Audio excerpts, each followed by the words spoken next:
الحمد لله الحمد لله وكفى وسلام على عباده الذين اصطفى خصوصا على سيد الرسل وخاتم الأنبياء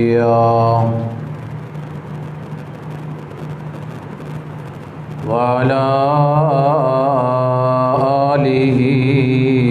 وأصحابه الأتقياء.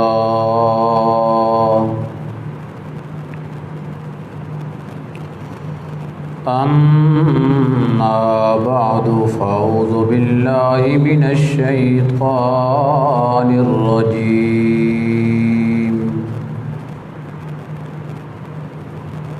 بسم الله الرحمن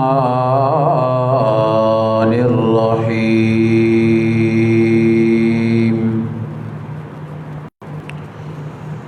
وأنفقوا مما رزقناكم من قبل أن يأتي أحدكم الموت فيقول رب لولا أخرتني إلى أجل قريب فأصدق وأكن من الصالحين.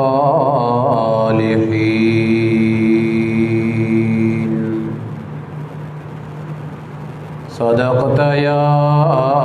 رب العالمين.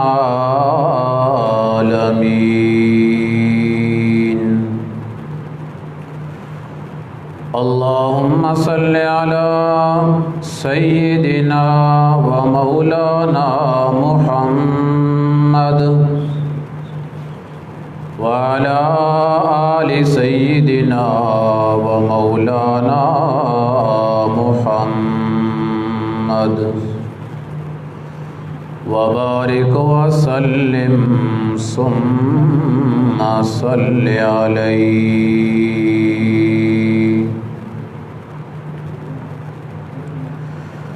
رب اشرح لي صدري ويسر لي أمري واحلل عقدة من لساني يفقهوا قولي. يا رب زدني علما يا رب زدني علما يا رب زدني علما. سبحان ربك رب العزة عما يصفون وسلام على المرسلين والحمد لله رب العالمين.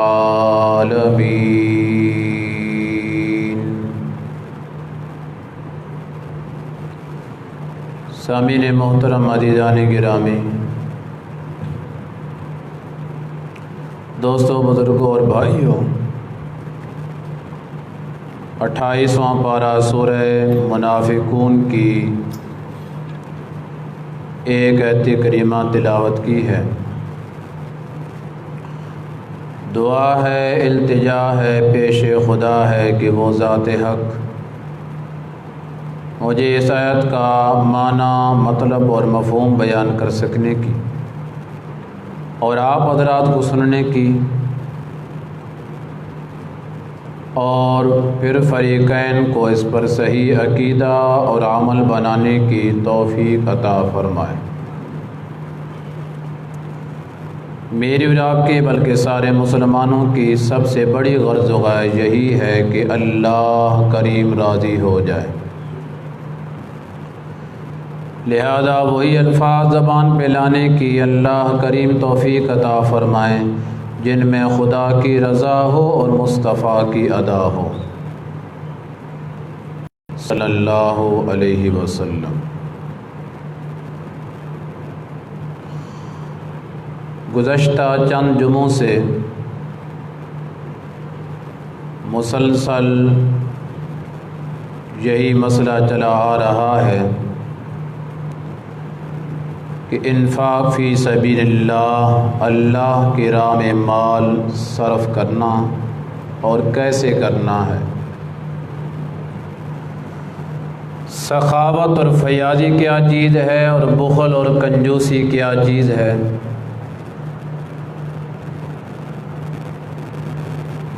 نبی پاک صلی اللہ علیہ وسلم اپنی مرض الوفات کے اندر تھے اور اس وقت آپ صلی اللہ علیہ وسلم حضرت عائشہ صدیقہ رضی اللہ عنہا کے پاس قیام پذیر تھے۔ تو حضرت عائشہ کے گھر میں رسول اللہ صلی اللہ علیہ وسلم کی کچھ رقم پڑی تھی، 6 یا 7 دینار۔ ایسے موقع پہ جب گھر میں بندہ خود مریض ہو یا کوئی اور مریض ہو تو ہمیں یہ ٹینشن لگ جاتی ہے کہ پیسہ کم ہے، ہسپتالوں میں جانا ہے، دوائیاں لینی ہے، خرچ بڑا ہو جانا ہے، ادھر سے بھی اکٹھے کریں ادھر سے بھی اکٹھا کریں۔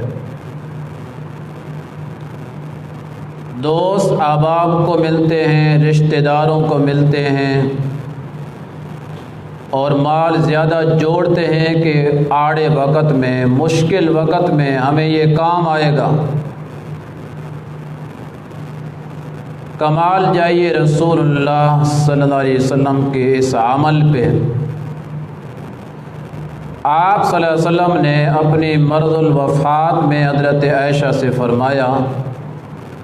کہ آپ کے گھر میں جو 6 یا 7 دینار پڑے ہیں وہ سب اٹھاؤ اور اللہ کی راہ میں تقسیم کر دو، اور اس سے زیادہ مال آپ صلی اللہ علیہ وسلم کے پاس تھا ہی نہیں، اور جو کچھ تھا وہ آپ صلی اللہ علیہ وسلم نے صدقہ کر دیا تھا، اور جو اب موجود ہے اس کے بارے میں حضرت عائشہ سے فرما دیا ہے کہ آپ یہ لوگوں میں تقسیم کر دیں۔ تو حضرت عائشہ صدیقہ رضی اللہ عنہا کہتی ہیں کہ معاملہ بڑا عجیب سا بنا ہوا تھا۔ رسول اللہ صلی اللہ علیہ وسلم آئے دن آپ کی مرض بڑھتی جا رہی تھی اور زیادہ تر ذمہ داری میری تھی، چونکہ آپ صلی اللہ علیہ وسلم میرے گھر میں تھے، آپ صلی اللہ علیہ وسلم کی خدمت کرنا۔ تو میں تو اس خدمت میں مشغولیت کی وجہ سے بھول گئی، اور جو آپ صلی اللہ علیہ وسلم کا وہ حکم تھا کہ یہ مال، یہ دینار اللہ کے راہ میں صرف کر دو، وہ مجھے یاد ہی نہیں رہے۔ 1-2 دن جو گزرے تو نبی پاک صلی اللہ علیہ وسلم کو پھر خیال آیا، تو آپ صلی اللہ علیہ وسلم نے فرمایا، عائشہ میں نے آپ کی ایک ڈیوٹی لگائی تھی، کیا وہ پوری ہو گئی ہے؟ کہتے اوہو یا رسول اللہ، وہ تو مجھے یاد نہیں رہا ہے، اور وہ بھی آپ کی خدمت کی مشغولیت کی وجہ سے میں مصروف ہو گئی، اور مجھے اس طرف خیال تک ہی نہیں رہا ہے کہ آپ صلی اللہ علیہ وسلم کا یہ حکم تھا۔ تو آپ صلی اللہ علیہ وسلم نے فرمایا وہ میرے پاس لاؤ۔ حضرت عائشہ گئی ہیں، وہ 6-7 دیناروں کو پکڑا ہے، نبی پاک صلی اللہ علیہ وسلم اپنے ہاتھ میں ان کو اٹھایا ہے، اور آپ جو آپ کا یہ انداز تھا یہ تھوڑا سا حضرت عائشہ پہ ناراضگی فرما رہے ہیں کہ آپ نے میری بات پہ چونکہ عمل نہیں کیا ہے، میں جلدی سے اللہ کی راہ میں صرف کرانا چاہتا تھا، تو نے دیر کر دی ہے۔ اب پتہ ہے یہ جو مال ہے 6 دینار ہیں یا 7 دینار ہیں، اب تیرا کیا خیال ہے یا لوگوں کا کیا خیال ہے؟ کہ یہ اللہ کے نبی اللہ کے پاس پہنچ جائیں اور یہ مال اللہ کے نبی کے پاس موجود ہو؟ تیرا کیا خیال ہے اللہ کے نبی اللہ کے پاس مال و زر لے کر جائیں؟ میں کبھی مال و زر لے کر جانے کے لیے تیار نہیں، میں صرف لا الہ الا اللہ محمد الرسول اللہ، جس مقصد کے لیے مجھے اللہ نے بھیجا ہے وہی لے کر واپس جانا چاہتا ہوں بس، لہذا جلدی کرو اسے پھر صرف کر دو۔ تو نبی پاک صلی اللہ علیہ وسلم نے اپنی زندگی کے آخری ایام میں جو آپ کے گھر میں مال پڑا تھا، جو آپ کے ساتھ 9 گھر تھے اس وقت، 9 بیویاں آپ کی حیات تھیں اور 9 ہی آپ کے گھر بنے ہوئے تھے، اور ہر گھر میں آپ صلی اللہ علیہ وسلم واری بواری تشریف لے جایا کرتے تھے اور نمبر کے مطابق وہاں پہ قیام فرمایا کرتے تھے، رات کا قیام۔ لیکن زندگی کا جو آخری ہفتہ ہے، جب آپ مریض ہو گئے تھے اور شدید مریض ہوتے چلے گئے، تو آپ صلی اللہ علیہ وسلم نے سب ازواج مطہرات سے اجازت لے کر حضرت عائشہ کے پاس رہنے کو پسند فرمایا ہے۔ تو اس وقت جو باتیں ہوئی ان کے عام طور پہ روایت کرنے والی حضرت عائشہ ہیں، چونکہ پاس موجود وہی تھی، یعنی کہ دوسری آتی نہیں تھی، وہ بھی روزانہ آ جایا کرتی تھی، لیکن اپنے گھروں کو واپس بھی چلی جایا کرتی تھی۔ اور اتنے بڑے معاملے کے اندر بہت سارے صحابہ اکرام آئے وقت میں، آئے دن میں، دن رات ملاقات کے لیے، زیارت کے لیے، تیمارداری کے لیے، بیمار پرسی کے لیے بھی آتے جاتے رہتے تھے۔ تو نبی پاک صلی اللہ علیہ وسلم نے اپنی زندگی کے آخری ایام میں جو مال اپنے پاس تھا بیماری کی ڈر کی وجہ سے اور جمع نہیں کیا، جو تھا وہ بھی اللہ کے راہ میں صرف کر دیا۔ جب میں اللہ کے پاس پہنچوں تو کہیں اللہ مجھ سے یہ نہ پوچھے کہ اپنے گھر میں یہ مال کیوں چھوڑ کے آئے ہو۔ میں اتنا بھی گوارا نہیں کرنا چاہتا کہ اللہ مجھ سے یہ پوچھ لیں، اگرچہ پیچھے پھر بھی صدقہ ہو جاتا، کیونکہ حضرت عائشہ کو آپ نے فرما دیا تھا وہ قطن اپنے پاس رکھنے کے لیے تیار نہ ہوتی، لیکن میری ملاقات جب اللہ سے ہو جاتی ہے، مال پڑا ہوتا تو اللہ پوچھ تو سکتے ہیں۔ خود حضرت عائشہ صدیقہ رضی اللہ عنہا بہت بڑی سخی عورت تھی۔ حضرت امیر معاویہ رضی اللہ تعالیٰ عنہ کے زمانے میں حضرت معاویہ نے حضرت عائشہ کے پاس 1,00,000 درہم بطور ہدیہ کے پیش کیا ہے کہ یہ آپ کا ہے، اپنے سال کا خرچ بنا لیں اور ایسا اس کو استعمال کرتی رہیں، اور تو کوئی ذریعہ آمدنی تھا نہیں۔ حضرت عائشہ صدیقہ رضی اللہ عنہ نے وہ 1,00,000 درہم جو تھا ایک ہی دن میں سب اللہ کے راہ میں تقسیم کر دیا۔ جو عائشہ اپنا مال 1,00,000 درہم ایک ہی دن میں تقسیم کرنے والی ہیں، وہ نبی کا مال اپنے گھر میں چھوڑتی؟ کلا وحاشا، کبھی یہ بات نہیں ہو سکتی۔ تو یہ جو ہے عبادت مالی، اس میں مختلف درجات ہیں اور مختلف حالات ہیں۔ مختلف قسم کے بندے اللہ کی راہ میں صرف کرنے والے ہیں، اور یہ دنیا میں مختلف قسم کے بندے اللہ کے سامنے ایسے کوئی عمل کرنے والے ہیں، وہ عمل اللہ کو اتنے پسند آ جاتے ہیں کہ اللہ نے اعلان کر کے فرمایا کہ ان لوگوں سے میں نے دوستی لگا لی ہے، یہ میرے یار بن گئے ہیں، ٹیک چھوڑ دیں بھائی، ٹیک چھوڑ کے بیٹھے۔ ترمذی شریف کی حدیث ہے، نبی پاک صلی اللہ علیہ وسلم نے فرمایا کہ اللہ تعالیٰ کہتے ہیں کہ مجھے 3 آدمی پسندیدہ ہیں، میں ان کو دوست رکھتا ہوں، اور 3 ہی آدمی میرے دشمن بھی ہیں۔ ظاہر ہے جو اللہ تعالیٰ کو پسند ہے ان کے اندر کوئی ایسا عمل ہے جو اللہ کو پسند ہے، اور جن سے اللہ کی دشمنی ہے ان میں کوئی ایسا عمل ہے جو اللہ ان سے ناراض ہے۔ تو نبی پاک صلی اللہ علیہ وسلم نے فرمایا ان میں سے پہلا بندہ جو اللہ کو پسندیدہ ہیں، جن سے اللہ دوستی کرتے ہیں، جنہیں اللہ اپنا دوست بناتے ہیں، اپنا محبوب بنا لیتے ہیں، ان میں سے پہلا بندہ وہ ہے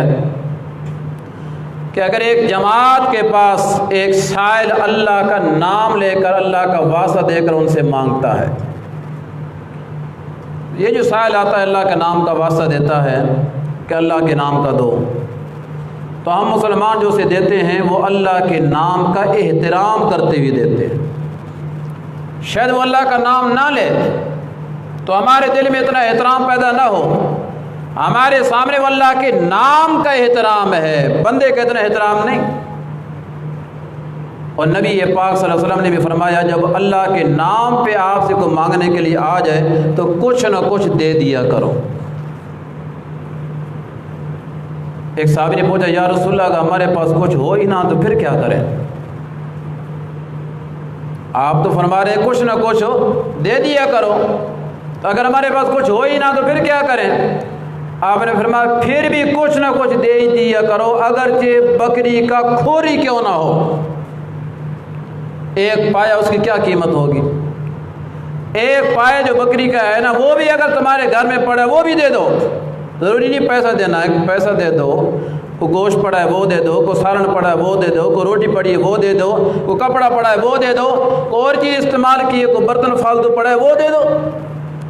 کچھ نہ کچھ ضرور اسے دے دو، چونکہ آپ نے اللہ کے نام کا احترام کرنا ہے۔ اب پچھلے حدیث میں آ جائے، نبی پاک نے فرمایا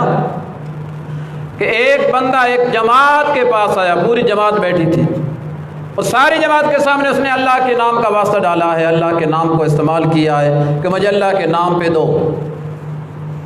لیکن معاملہ یہ بن گیا تھا کہ جماعت بڑی سخی تھی،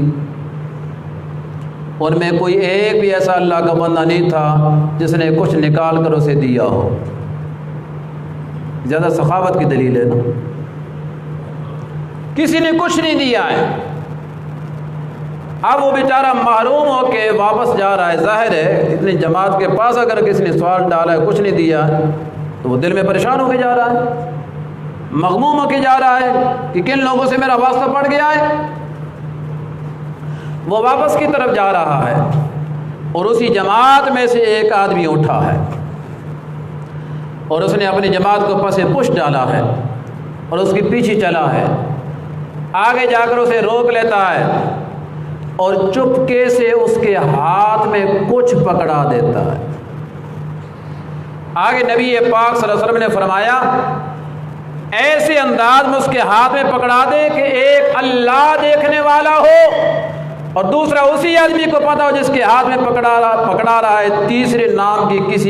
نہ کسی انسان کو پتہ چلے نہ کسی حیوان کو پتہ چلے، کوئی دیکھنے والا نہ ہو۔ یہ جو اس بندے کا عمل ہے کہ اس نے اس کی پریشانی کو دور کر دیا ہے، اللہ تعالیٰ کہتے ہیں اس پریشانی دور کرنے والے بندے کو میں بڑا محبوب بنا لیتا ہوں، میں اپنا پیارا بنا لیتا ہوں، کیونکہ اس نے اس کی پریشانی کو دور کیا ہے، اس کے غم کو دور کیا ہے۔ پتہ نہ بیچارہ وہ پتہ نہیں کتنا مجبور تھا، تو کچھ نہ کچھ اس کی مجبوری کو اس نے دور کر دیا ہے۔ اور دوسرا آدمی کہ ایک قافلہ چاہ رہا ہے، جس طرح پرانے دور میں قافلے پیدل چلتے تھے، اونٹوں پہ سوار ہوتے تھے، گھوڑوں پہ سوار ہوتے تھے، پیدل بھی لوگ ہوتے تھے، جس طرح کسی کی توفیق ہوتی تھی، تو وہ پھر جو سفر ہوتا تھا، جس طرح ماشاءاللہ گرمی کا موسم ہے تو گرمی کے موسم میں وہ رات کو چلنے کو ترجیح دیا کرتے تھے کہ دن کو گرمی زیادہ ہوتی ہے، کسی درخت کے سائے میں جا کر آرام کر لیں گے، لیکن ساری رات بھی نہیں چلا جا سکتا، تھک جاتا ہے انسان، تو آخر جو رات کا آخری حصہ ہے، یہ تجربے کی بات ہے، جتنے بندہ جاگتا رہے رات کا جب آخری حصہ آتا ہے نا پھر نیند غالب ہو جاتی ہے، پھر انسان سے برداشت سے باہر ہو جاتا ہے کہ اب میں کچھ نہ کچھ سو لوں، چاہے 1 گھنٹہ 1.5 گھنٹہ 2 گھنٹہ بھی سو لوں تو کچھ نہ کچھ سکون ہو جاتا ہے، نیند غالب ہی آ جاتی ہے۔ اب معاملہ یہ بنا ہے کہ قافلہ چلتا رہا ہے، قافلہ جب چل رہا ہوتا ہے تو سارے جاگ رہے ہیں، اپنے سامان کی حفاظت میں ہیں، ایک دوسرے کو دیکھنے والے ہیں، کوئی اتنی پریشانی نہیں ہوتی، لیکن قافلہ جب ایک جگہ پہ رک جاتا ہے پھر ڈاکوؤں کا چوروں کا خطرہ پڑ جاتا ہے۔ اب وہ قافلہ ایک جگہ پہ رکا ہے اور سب قافلوں کے والوں کے پاس اب اس وقت نیند جو اللہ کی ایک نعمت ہے اس سے پیاری اور کوئی نعمت نہیں لگ رہی تھی، جو نیند کے برابر کی نعمت ہے ان کی بات ہے، خود حدیث میں یہ لفظ ہے جو نیند کے برابر کی نعمتیں، مثلا کھانا ہے لیکن اب کھانا نہیں اچھا لگ رہا، نیند غالب ہے، پانی بھی پینا ہے، پانی بھی اچھا نہیں لگ رہا ہے، نیند غالب ہے، مال کو سمیٹ کر جوڑ کر ایک جگہ پہ رکھنا ہے کہ کہیں کوئی چور نہ پڑ جائے، لیکن وہ بھی اللہ کی نعمت ہے، اس کی طرف بھی توجہ کو نہیں، بس نیند غالب ہے۔ ہر بندے کی یہ خواہش ہے کہ میں جلدی سے سو جاؤں، تو سونے والے سو گئے ہیں اور ایک اللہ کا بندہ کھڑا ہو گیا، انہ لما قام عبد اللہ، ایک اللہ کا بندہ کھڑا ہو گیا ہے۔ پھر اللہ تعالیٰ کہتے ہیں وہ بندہ میرے سامنے عاجزیہ کرنے لگا ہے، انکساریاں کرنے لگا ہے، نماز پڑھنے لگا ہے، قرآن پاک کی تلاوت کرنے لگا ہے اور مجھ سے مانگنے لگا ہے، میرے سامنے گڑ گڑانے لگا ہے، میرے سامنے رونے لگا ہے۔ جب اس نے اپنی پیاری چیز نیند کو چھوڑ کر میں رب کی عبادت کو ترجیح دی ہے، اس بندے کو میں نے اپنا محبوب بنا لیا ہے۔ وہ بندہ مجھے بڑا پیارا لگنے لگا ہے، سب سو رہے ہیں اور ایک جاگ رہا ہے، ایک جاگنے والا ہے،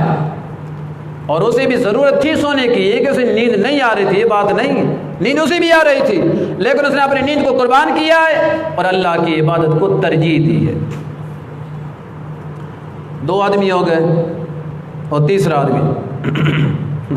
آپ ہی جا کر بیٹھے نا، نیند کو قربان کر لیں بھائی، ہاں جی، بات ہی ویسے آ گئی نیند کو قربان کرنے کی، تو جا کر بیٹھے اور نیند کو قربان کریں، توجہ کریں۔ یہ اتفاقی بات ہے، جب انسان چلنے پھرنے سے، حرکت سے سکون کی طرف آتا ہے، جلدی نیند پڑ جاتی ہے، اسے غالب ہو جاتی نیند، کیونکہ جسم سکون کے اندر آتا ہے تو نیند اوپر غالب ہو جاتی ہے۔ لیکن جا کر بیٹھیں، توجہ کریں۔ تیسرا وہ آدمی ہے کہ میدان جہاد کی طرف ایک قافلہ جا رہا ہے، مسلمانوں کا لشکر کیا ہے، میدان جہاد میں اترا ہے اور اعلاء کلمت اللہ کے لیے قتال کیا ہے، جہاد کیا ہے، اور اتفاق ایسے بنا ہے کہ مسلمانوں کو شکست ہو گئی ہے اور کافر غالب آ گئے ہیں۔ جب مسلمانوں کو شکست ہو گئی ہے تو اس وقت ظاہر ہے پھر کیا ہے، بھگدڑ مچ جاتی ہے، آپ دھڑا بھی مچ جاتی ہے، دوڑ رہے ہوتے ہیں، کوئی ادھر دوڑ رہا ہے، کوئی ادھر دوڑ رہا ہے، کوئی ادھر دوڑ رہا ہے، اپنی جان بچانے کی پڑ جاتی ہے کہ اب میں بچ جاؤں، کیونکہ معاملہ تو وہی جو الٹ ہو گیا ہے اور ہمارے قابو سے باہر ہو گیا ہے، اب یہ ہے کہ میں اپنے آپ کو بچا لوں۔ تو ایسے حالات میں جب شکست ہو جائے تو ہر بندہ اپنی جان بچانے کی کوشش کرتا ہے، میری جان بچ جائے، اور کوئی بچے یا نہ بچے۔ لیکن ایسے حالات میں اگر کوئی اللہ کا بندہ کھڑا ہو جاتا ہے اور اپنا سینہ تان لیتا ہے دشمن کے سامنے اور ان کی صفوں کو چیرتا چلا جاتا ہے، آگے بڑھتا چلا جاتا ہے، نیت یہ ہے یا تو اللہ کا کلمہ بلند ہو جائے اور میری شہادت ہو جائے یا مجھے فتح مل جائے، پھر آگے چاہے فتح مل جائے تو چاہے شہید ہو جائے، دونوں صورتوں میں اللہ تعالیٰ کہتے ہیں یہ بندہ مجھے بڑا ہی محبوب ہے، یہ بندہ مجھے بڑا ہی پیارا ہے۔ اس کا بھی ایک کارنامہ ہے کہ ابھی جان ہر کسی کو پیاری ہوتی ہے، کیوں پیاری نہیں ہوتی؟ ہم تو لائٹ نہ ہونا، ایک پنکھا چل رہا ہوتا ہے سارے اسی کے نیچے آ جاتے ہیں، پیچھے کھڑے ہونے کے لیے تیار کوئی نہیں ہے، لیکن جب اے سی چل رہا ہو تو پھر وہ دور دور، پھر امام کے قریب آنے کے لیے کوئی تیار نہیں۔ اس کا مطلب پنکھا آپ کو نیچے لے آیا، قریب لے آیا۔ ہر ایک کی یہ اپنی جان پیاری ہوتی ہے کہ میں ہوا کے نیچے کھڑا ہوں، مجھے اچھی جگہ مل جائے، لیکن اس نے اپنی جان کی پرواہ نہیں کی ہے، اس نے اعلاء کلمت اللہ کو دیکھا ہے، اللہ کے حکم کو دیکھا ہے اور اپنی جان کی پرواہ نہ کرتے یہ آگے بڑھا ہے۔ پھر رہے نصیب، جو شہادت مقدر میں ہے تو شہادت مل گئی ہے، جو غازی بن کر لوٹا ہے تو غازی بن گیا ہے۔ دونوں صورتوں میں اللہ تعالیٰ کہتے ہیں وہ بندہ ایسا ہے جسے میں نے اپنا محبوب بنا لیا ہے۔ یہ تین آدمی وہ تھے جو اللہ تعالیٰ کو پیارے ہیں، محبوب ہیں، پسندیدہ ہیں۔ اب اس کے برعکس تین آدمی اور جن سے اللہ ناراض ہے، جن سے اللہ دشمنی کرتا ہے۔ دشمنی حدیث میں ہے اللہ تعالیٰ خود کہتے ہیں ان سے میں دشمنی کرتا ہوں، جو 3 آدمی جن کا ذکر آگے آنے والا ہے میں ان سے ناراض ہوں۔ ان میں سے پہلا بندہ وہ ہے جو ضعیف العمر ہو گیا ہے، بڑھاپی کی عمر کو پہنچ چکا ہے اور ابھی تک اس کے دل میں خوف خدا نہیں۔ خوف خدا تو خیر جوانی کے اندر بھی ہونا چاہیے، لیکن جو جسے ہم اپنی زبان میں کہتے ہیں لتا قبر آنچل، ایک محاورہ ہے، وہ بالکل بوڑھا ہو گیا ہے، اس کی ٹانگیں قبروں میں کھڑی ہیں اور ابھی تک اس نے گناہ کو نہیں چھوڑا ہے۔ جوانی میں گناہ ہو جاتا ہے، معافی بھی ہو جاتی ہے، کہنے والے کہتے ہیں چلو یہ چھوڑ رہی کر بیٹھا ہے، سیاڑا ہوئے گا تو نہیں کرے گا، لیکن جس کی پہلی ٹانگیں قبروں کے اندر کھڑی ہیں اور اب بھی اس کا وہی کردار ہے جو جوانی کے اندر تھا، تو اللہ تعالیٰ ایسے بندے سے ناراض ہیں۔ اور خصوصیت سے جو نبی پاک صلی اللہ علیہ وسلم نے بات بیان کی، آپ نے فرمایا وہ بوڑھا ضعیف العمر جو ضعیف العمری کے اندر بڑھاپے کے اندر بھی زنا کو نہیں چھوڑتا ہے، زانی ہے، اللہ تعالیٰ اس بندے کو کبھی پسند نہیں کرتے ہیں۔ اللہ کہتے ہیں وہ میرا دشمن ہے، اس لیے کہ اس نے اللہ کے قانون کو اپنے ہاتھ میں لیا ہے۔ چٹی داڑھی ہو گئی ہے، قدم سوئیے مرکز، نظر سوئیے دنیا، کدھر دیکھتا ہے کہاں جا رہا ہے۔ قدم سوئیے مرکز، بندہ تیرے قدم تو قبر کی طرف جا رہے ہیں، نظر سوئیے دنیا، اور ابھی تک تیری نظر دنیا کی خواہشات کے پیچھے پڑی ہے، کدھر دیکھتا ہے دنیا کو، کدھر جا رہا ہے، قبر کی طرف جا رہا ہے۔ تو جو بوڑھا آدمی، ضعیف العمر آدمی اس عمر کے اندر بھی زنا والی عادت کو نہیں چھوڑتا ہے، اللہ کہتے ہیں میں اعلان کر رہا ہوں میری اس سے دشمنی ہے، میں کبھی اس کا دوست نہیں بن سکتا ہوں۔ دوسرا آدمی فقیر ہے، سائل ہے، مانگتا ہے، مانگنے والا ہے فقیر اور ساتھ تکبر بھی ہے۔ ایک مانگنا، دوسرا تکبر کرنا۔ تو فقیر بنتا ہے تو پھر عاجزی کر، پھر کچھ ملے گا۔ جو تکبر کر کے تو لوگوں سے مانگے گا وہ بھی نہیں دیں گے، میں رب بھی نہیں دوں گا۔ سائل بنتا ہے، یا ایھا الناس انتم الفقراء الی اللہ، اے ساری کائنات کے لوگوں تم سب کے سب اللہ کے دربار کے فقیر ہو۔ ہم اللہ کے دربار میں تو سب فقیر ہیں، تو اللہ کے سامنے جب مانگنا ہے اکڑ کر مانگنا ہے یا عاجزی کر کے؟ عاجزی، رو کے، ہاتھ پھیلانا یہ عاجزی کی صورت ہے،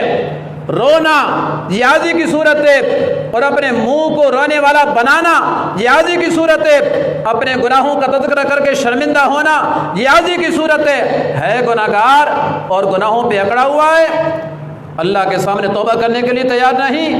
وہ فقیر ہے۔ لیکن متکبر فقیر کبھی بھی اللہ کو پسند نہیں ہے۔ چاہے کوئی فقیر ایسا جو لوگوں کے سامنے مانگ رہا ہے تکبر کی نیت سے، وہ بھی اللہ کو پسند نہیں ہے، اور جو اللہ سے مانگ رہا ہے تکبر کرتے ہوئے وہ بھی اللہ کو پسند نہیں۔ اور تیسرا آدمی الغنی الظالم، جا کے بیٹھیں بھائی، الغنی الظالم، نبی پاک صلی اللہ علیہ وسلم نے فرمایا تیسرا آدمی جو اللہ کو ناپسندیدہ ہے، جس سے اللہ دشمنی کرتے ہیں، جو مالدار ظالم ہے، دولت کے نشے میں غریبوں پہ ظلم کرتا ہے۔ اور ظلم کا ایک طریقہ یہ بھی ہے کہ اپنے سے کم درجے کے لوگوں سے بطور قرض کے مال لے لیتا ہے پھر واپس نہیں کرتا ہے، یہ ظلم ہے۔ کیوں بھی ظلم ہے کہ نہیں ہے؟ اس بیچارے کی طاقت نہیں واپس لینے کی، اور یہ دبا گیا ہے، اب اسے واپس لینے کی طاقت نہیں، یہ دبا گیا ہے، تو دبانے کے ساتھ یہ ظالم بن گیا ہے۔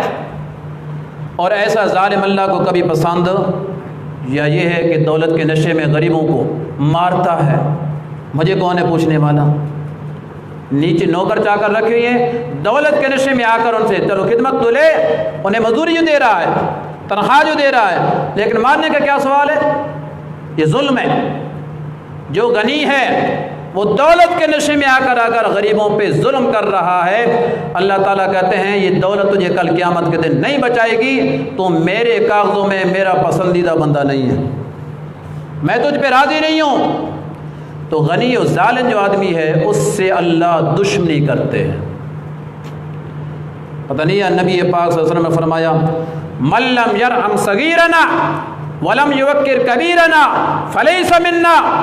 جو ہم میں سے چھوٹوں پہ رحم نہیں کرتا ہے، بڑوں کا ادب نہیں کرتا ہے، اس کا ہم مسلمانوں کے ساتھ کوئی تعلق نہیں ہے۔ تو چھوٹوں پہ ظلم کرنا یہ اللہ تعالیٰ کو بڑی ناپسندیدہ بات ہے۔ حضرت انس رضی اللہ تعالیٰ عنہ صحابی رسول ہیں،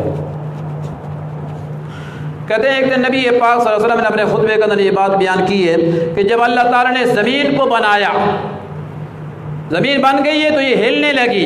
یوں ڈولنے لگی، جس طرح کشتی پانی کے اوپر کھڑی ہو تو وہ ڈولتی ہے۔ تو پھر اللہ تعالیٰ نے پہاڑوں کو بنایا اور ان کو زمین کے اوپر گاڑ دیا ہے، تو زمین نے ہلنا بند کر دیا ہے۔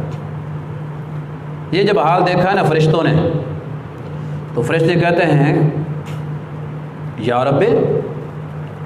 بڑی عجیب سی بات ہے، کیا آپ کی مخلوق میں کوئی ایسی شے ہے جو اس پہاڑ سے بھی زیادہ سخت ہو، اس پہاڑ سے بھی زیادہ مضبوط ہو؟ تو اللہ تعالیٰ نے فرمایا نعم الحدید، میں نے پہاڑوں سے زیادہ سخت جو چیز بنائی ہے وہ لوہے کو بنایا ہے۔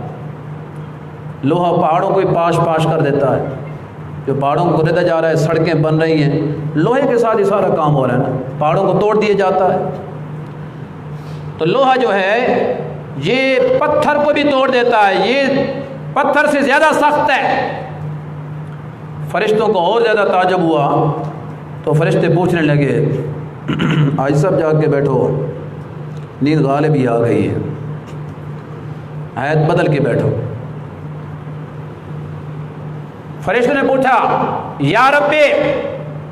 آپ مجھے یہ بتائیں کیا لوہے سے بھی زیادہ کوئی چیز ہے جس کو آپ نے مضبوط بنایا ہو؟ تو اللہ تعالیٰ نے فرمایا نعم النارو، میں نے آگ کو لوہے سے بھی زیادہ مضبوط اور سخت بنایا ہے، اس لیے کہ آگ لوہے کو بھی پگھال کے رکھ دیتی ہے۔ جتنی بڑی بڑی چیزیں لوہے کی بنی ہوئی ہیں یہ پہلے آگ میں پگھلتی ہیں، پھر ان چیزوں کی بناوٹ ہوتی ہے۔ فرشتوں کو اور زیادہ تعجب ہوا ہے، تو فرشتے پوچھنے لگے یا رب، کیا آگ سے بھی زیادہ سخت اور مضبوط چیز آپ نے بنائی ہے؟ تو اللہ نے فرمایا نعم الماء، پانی، اس کو میں نے آگ سے بھی زیادہ سخت بنایا ہے، یہ آگ کو بھی بجھا دیتا ہے۔ اور آج بھی معاشرے کے اندر یہی، جہاں آگ لگ جائے تو کیا کہتے ہیں، وہ فائر بریگیڈیئر گاڑیوں کو منگاؤ اور پانی ڈالو تاکہ وہ آگ بجھ جائے۔ تو پانی کو اللہ نے آگ سے بھی زیادہ سخت بنایا ہے کہ وہ آگ کو بجھا کے رکھ دیتا ہے۔ پھر فرشتوں نے پوچھا یا رب، ہمارے پروردگار بتائیں کیا پانی سے بھی زیادہ مضبوط کوئی چیز آپ نے بنائی؟ تو اللہ نے فرمایا نعم الریح، میں نے ہوا کو پانی سے بھی زیادہ سخت بنایا ہے، زیادہ مضبوط بنایا ہے۔ اس بات کی پہلے سے شاید آپ کو سمجھنا آتی، اب آ گئی ہے۔ یہ جو ایئر کولر چلتا ہے نا، اس میں پانی ڈالتے ہیں تو اس پانی کو ہوا اڑا لیتی ہے، کھا جاتی ہے، پھر اور ڈالنا پڑتا ہے، پھر کھا جاتی ہے، پھر اور ڈالنا پڑتا ہے، پھر کھا جاتی ہے۔ تو ہوا جو ہے یہ پانی کے اوپر بھی غالب آ جاتی ہے۔ تو پھر فرشتوں نے پوچھا یا رب یہ بتائیں کیا پانی سے بھی زیادہ سخت کوئی چیز آپ نے بنائی ہے؟ تو اللہ نے فرمایا نعم، پانی سے زیادہ میں نے ابن آدم کو بنایا ہے، میں نے آدم کے بیٹے کو، آدم کی اولاد کو پانی سے بھی زیادہ مضبوط بنایا ہے۔ لیکن کون؟ وہ ابن آدم جو ایسے مخفی طریقے پہ اللہ کے راہ میں مال صرف کرتا ہے، دائیں ہاتھ سے دے اس کے بائیں ہاتھ کو بھی پتہ نہ چلے۔ یہ ابن آدم کا ایمان اتنا مضبوط ہے، وہ یہ چاہتا ہے میرا ایمان مضبوط رہے، وہ اپنے نفس کے خلاف کر رہا ہے۔ نفس یہ چاہتا ہے لوگوں کے سامنے دوں، لوگ میری تعریف کریں اور میری بلے بلے ہو جائے اور میں خوش ہو جاؤں۔ شیطان یہ کہتا ہے مت دے، اپنے پاس روک کے رکھ۔ اس کا ایمان اتنا مضبوط اور سخت ہے، شیطان کو بھی پیچھے چھوڑ دیا ہے، نفس امارہ کو بھی پیچھے چھوڑ دیا ہے، اللہ کے حکم کو اپنے سینے سے لگا لیا۔ یہ جو ابن آدم ہے اس کو میں نے اس ہوا سے بھی زیادہ مضبوط بنایا ہے۔ تو اللہ نے اس انسان کی تعریف فرمائی ہے جو انسان سخی ہے، اللہ کی راہ میں صرف کرنے والا ہے، ان ساری چیزوں سے مضبوط ہے، ان ساری چیزوں سے سخت ہے۔ لیکن اگر انسان اس کے الٹ ہو گیا، کنجوس بن گیا ہے، تو پھر ساری چیزوں سے نرم ہو جائے گا، کمزور ہو جائے گا۔ نبی پاک صلی اللہ علیہ وسلم نے مثالیں دے کر فرمایا ہے، سمجھایا ہے، انسان اگر تم اپنے آپ کو مضبوط رکھنا چاہتا ہے، اپنے ایمان کو مضبوط رکھنا چاہتا ہے، اس کی یہی صورت ہے، جس جگہ پہ جس موقع پہ ضرورت ہے اللہ کی راہ میں دینے کی، اس جگہ پہ دیتا چلا جا، تیرے ایمان کو اللہ مضبوط کرتے چلے جائیں گے۔ وآخر دعوانا الحمدللہ رب العالمین۔